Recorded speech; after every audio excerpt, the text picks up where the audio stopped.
தானியங்களோட இயற்கை சத்தும் சுவையும் மாறாம மாவு அரைக்க பெஸ்ட் ஆனது அல்ட்ராவின் பேட்டன்டட் கோனிக்கல் ஸ்டோன்கள் மட்டும்தான். அல்ட்ரா என்றால் ஆரோக்கியம். வணக்கம். செய்தி சுருக்கம். வக்ஃப் சட்டப்பிரிவுகளுக்கு தடை, சுப்ரீம் கோர்ட் பரபரப்பு உத்தரவு. தீர்ப்பு முழு விவரம். இந்திய வக்ஃப் சட்டம் 1995 திருத்தங்கள் செய்த மத்திய அரசு வக்ஃப் திருத்தச் சட்டம் 2025 கடந்த ஏப்ரலில் பார்லிமெண்டின் இரு சபைகளிலும் நிறைவேற்றியது. அதற்கு ஜனாதிபதி உடனடியாக ஒப்புதல் கொடுத்ததால் சட்டமாக நடைமுறைக்கு வந்தது. வக்ஃப் திருத்த சட்டத்தை முஸ்லிம் அமைப்புகளும் எதிர்க்கட்சிகளும் எதிர்த்தன. நாடு முழுக்க போராட்டங்கள் நடந்தன. இந்த சட்டத்தை எதிர்த்து சுப்ரீம் கோர்ட்டில் திமுக உள்ளிட்ட அரசியல் கட்சிகள் மற்றும் முஸ்லிம் அமைப்புகள் சார்பில் 70 மனுக்கள் தாக்கல் செய்யப்பட்டன. அனைத்து மனுக்களையும் ஒன்றாக சேர்த்து சுப்ரீம் கோர்ட் விசாரித்தது. இந்த வழக்கில் சுப்ரீம் கோர்ட் தலைமை நீதிபதி BR கவாய் மற்றும் நீதிபதி AG மஸ்ஸி ஆகியோர் இன்று வழங்கிய தீர்ப்பில் கூறியிருப்பதாவது: வக்ஃப் சட்டத்துக்கு தடை விதிக்க முகாந்திரமில்லை, ஆனால் சில பிரிவுகளுக்கு மட்டும் தடை விதிக்கப்படுகிறது. புதிய சட்டத்தின் கீழ் மாவட்ட கலெக்டருக்கு வழங்கப்பட்ட விரிவான அதிகாரங்கள் வழங்கும் பிரிவு நிறுத்தி வைக்கப்படுகிறது. ஒரு தனிப்பட்ட குடிமகனின் உரிமைகளை தீர்மானிக்க கலெக்டரை அனுமதிப்பது அதிகார பகிர்வு கோட்பாட்டை மீறுவதாக ஆகிவிடும். மாநில வக்ஃப் வாரியத்தில் முஸ்லீம் அல்லாத உறுப்பினர்கள் எண்ணிக்கை 3ஐ தாண்டக்கூடாது.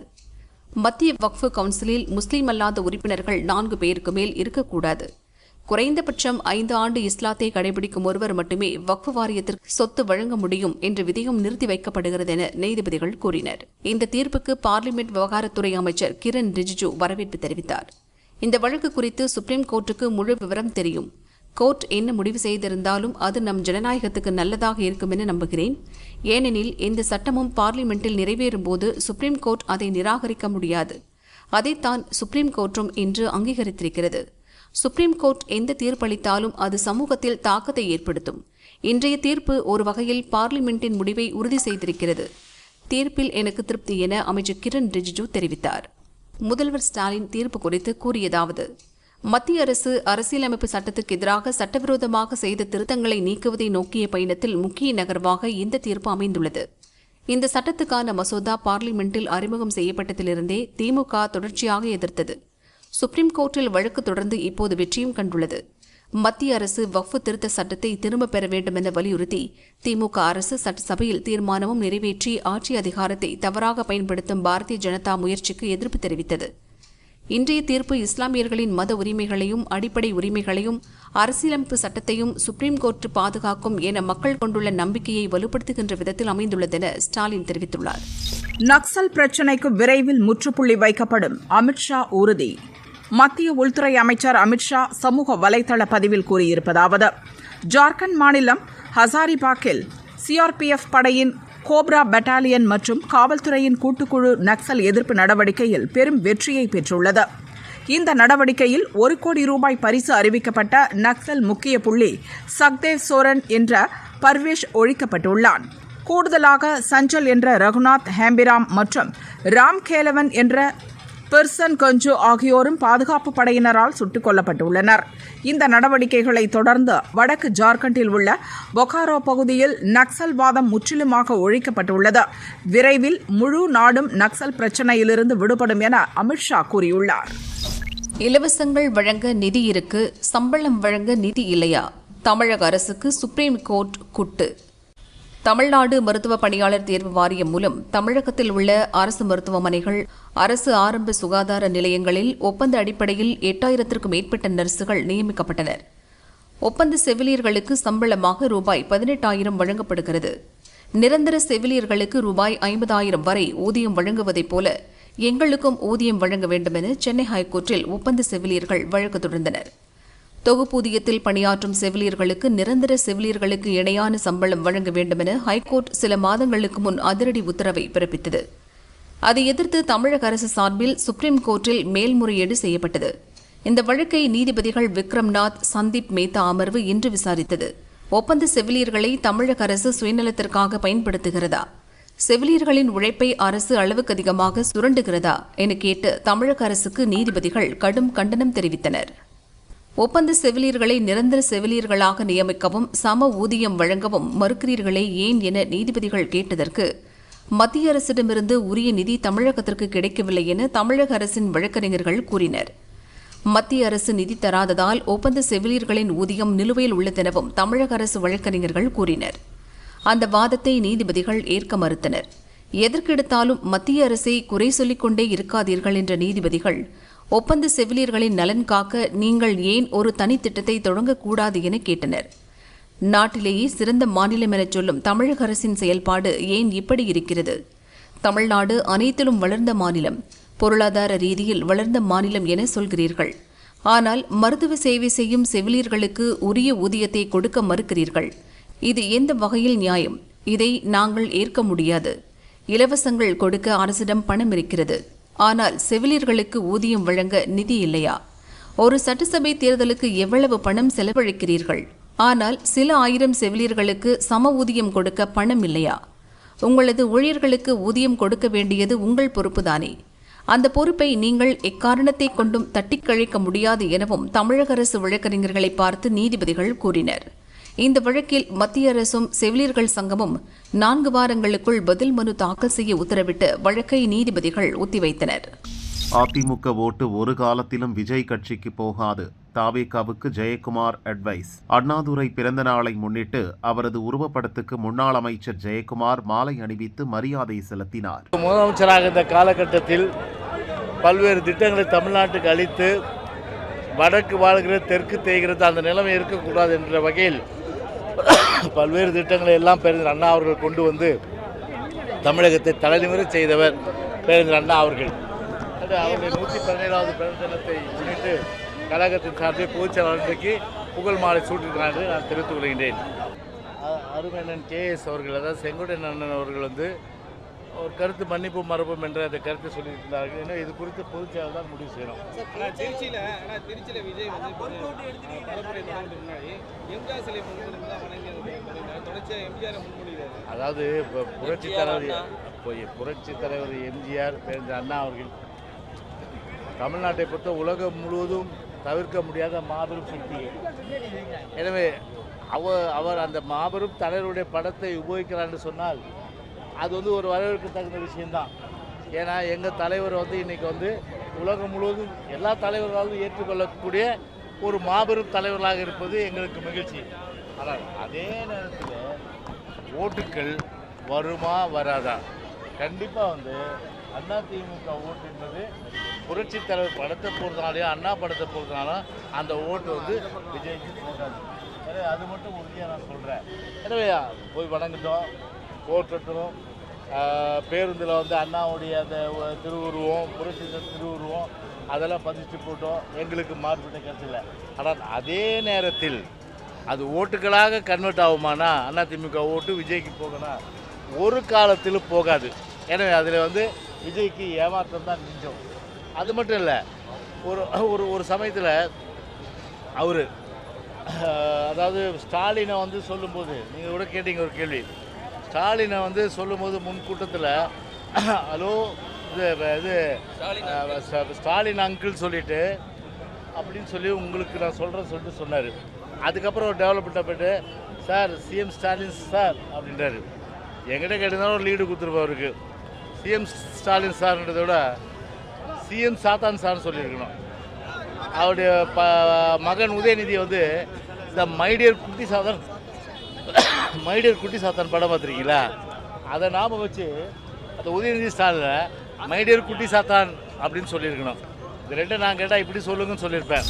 துரோகம் செய்த மருமகள், கதையை முடித்த மாமனார், அதிர்ச்சியில் நின்ற மகன்.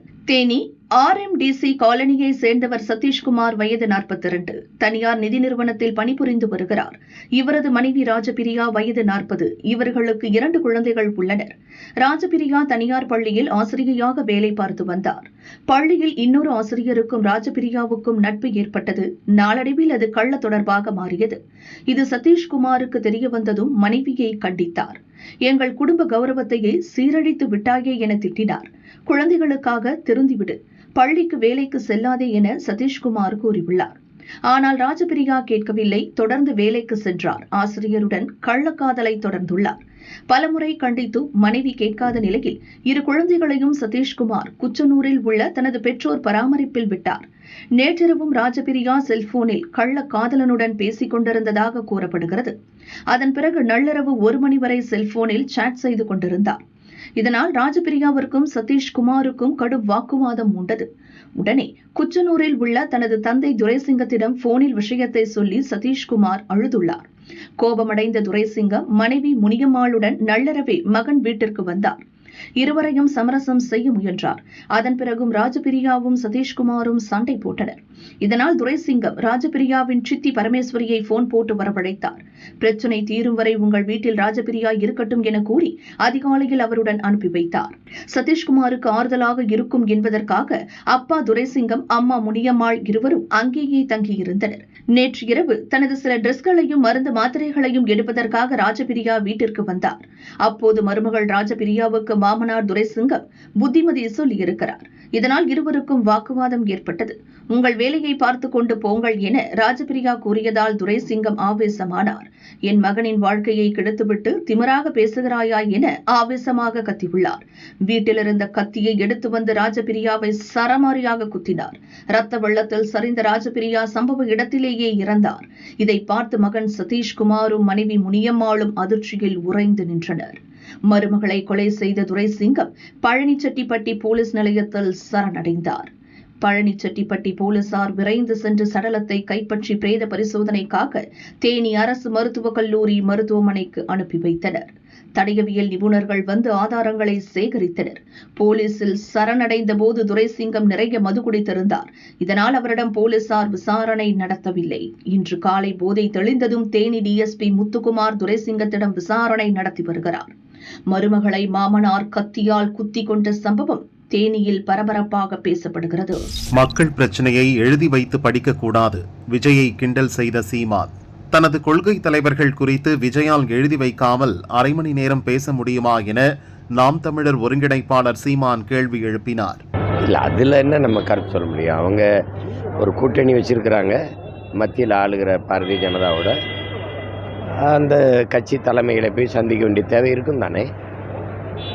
அதில் என்ன கருத்து இருக்குது? அதில் ஒன்றும் இல்லை. பலமுறை சொல்லிட்டேன், அது அவங்க கட்சி பிரச்சனை, அதை அவங்க சரி பண்ணிப்பாங்க. அதில் போய் நம்ம ஒரு கருத்தை சொல்கிறது வந்து ரொம்ப நாகரிகமற்றதாக இருக்கும். அது நல்ல அது அவசியமற்றது. இவர் அதை பேசலையே. திருச்சியில் நடந்த சிறுநீரக திட்டத்தை பற்றி பேசலை. அவர் நாமக்கல் நடந்தது தான் பேசினார்ல. நாமக்கல் நடந்தது தானே சொன்னார், திருச்சியில் நடந்தது சொல்லலையே. நீங்கள் என்ன இருந்தாலும் ஒவ்வொரு தொகுதியிலையும் ஒவ்வொரு ஊர்லேயும் மக்களுக்கு என்ன பிரச்சனைங்கிறது இதயத்திலிருந்து வரணும். அதை எழுதி வச்சு படிக்கிறது நீங்கள் எனக்கு சம்மந்தமே அதை ட்ரம்ப்கிட்ட கொடுத்தா கூட அவர் வந்து மேடையில் நின்று தமிழ்நாட்டில் இது பிரச்சனைன்ட்டு பேசிட்டு போவாப்ல. இல்லை அப்படி இல்லை, அவர் ரெண்டையும் சேர்த்து கொண்டு வர்றாருல. அண்ணா யார்? திமுகவின் தோற்றுனர். எம்ஜிஆர் யார்? அதிமுகவின் தோற்றுனர். ரெண்டுமே பிரச்சனைங்கிற ரெண்டையும் ஒன்றா தூக்கிட்டு வந்தால் அப்புறம் நீங்கள் சொல்லுங்கள் என்ன செய்யலான்னு. என்ன சொல்லுங்கள்? பேரறிஞர் அண்ணா மேலே நமக்கு பெருமதிப்பு உண்டு. ஏன்னா அவரை குறை சொல்ல முடியாது. அவர் கஷ்டப்பட்டு வந்து 49 ஆரம்பித்து 67 ஆட்சியை கைப்பற்றி 1.5 ஆண்டுகள் தான் இருக்கிறார். அதோட இறந்துரு. அவர் ஆட்சியில் குறை சொல்கிற அளவுக்கு ஒன்றும் இல்லை. ஆனால் அவர் அரசியலுக்கு வந்த பிறகு தான் தமிழருடைய வரலாறு இலக்கியமெல்லாம் அரசியல் மேடையில் பேசப்பட்டது. அந்த பெருமை, அந்த நன்மை, அவர் மேலே அந்த நன்மதிப்பு தமிழ் மக்களுக்கு என்றைக்கும் மாறாது. அது அண்ணாவை வச்சுட்டா அண்ணா யாருன்னு ஒரு 1/2 மணி நேரம் பேசணும்ல. எம்ஜிஆரை வைக்கிறீங்க. நான் சொல்கிறேன், இந்த நாட்டில் கல்வியை மருத்துவத்தை தனியார் மயப்படுத்தின பெருந்தகை எம்ஜிஆர் தான். தமிழ் பயிற்று மொழியாக இருந்ததை மாற்றி ஆங்கிலத்தை பயிற்று மொழியாக மாற்றின பெருமகனும் அவர் தான். முல்லை பெரியாற்று அணை இருக்குல்ல, அதை பாதுகாக்கிற உரிமை எனக்கு இருந்தது. அதை கேரளாவுக்கு தாரை வார்த்து கொடுத்த பெருமகனும் அவர் தான். இதையெல்லாம் கொஞ்சம் பேசணும்ல. எனக்கு ஒரு நன்மதிப்பு இருக்குது. எங்கள் அண்ணனுக்கு ஒரு தந்தை போல இருந்து உதவினார் எங்கள் விடுதலைக்கு. அதை மதிக்கிறோம், போற்றோம். பட் இதெல்லாம் எப்படியா இருக்கிறது? அதெல்லாம் கிடையாதுங்க. நீ என்னை திரைப்படத்தில் இருந்தேன்னா நான் ரசிகனை சந்திச்சேன்னா ஒரு கேள்வி நீ முடியும். நான் ரசிகனை சந்திச்சேன்னா நீ ரசிகனை சந்திச்சேன். சரி, நானும் நடித்தேன், நீனும் நடித்தேன். நீ ரசிகனை சந்திச்சியா? நான் ரசிகனை சந்தித்தேன். நான் மக்களை சந்தித்தேன். நீ ரசிகனை சந்திக்க. வரும் 2026 தேர்தலில் நாம் தமிழர் கட்சி வந்து கூட்டணி வாய்ப்பு இருக்கா சார்? வாய்ப்பு இல்லை ராஜான்னு எத்தனை தடவை சொல்கிறேன். நான் போட்டிட்டுட்டேன். நேற்று கூட 6 வேட்பாளரை அறிவிச்சிட்டேன். திருப்பி இதை கேட்டுக்கிட்டு கூடாது. இங்கே திமுகவின் செயல்பாடு, ஒரு அதிகாரத்தில் இருக்கிற அரசியல் கட்சி, ஆட்சியில் இருக்கிற கட்சியினுடைய செயல்பாடு எப்படி இருக்குது, உங்கள் கருத்து என்னன்னு கேட்குற நிலைமையில் இருக்குது.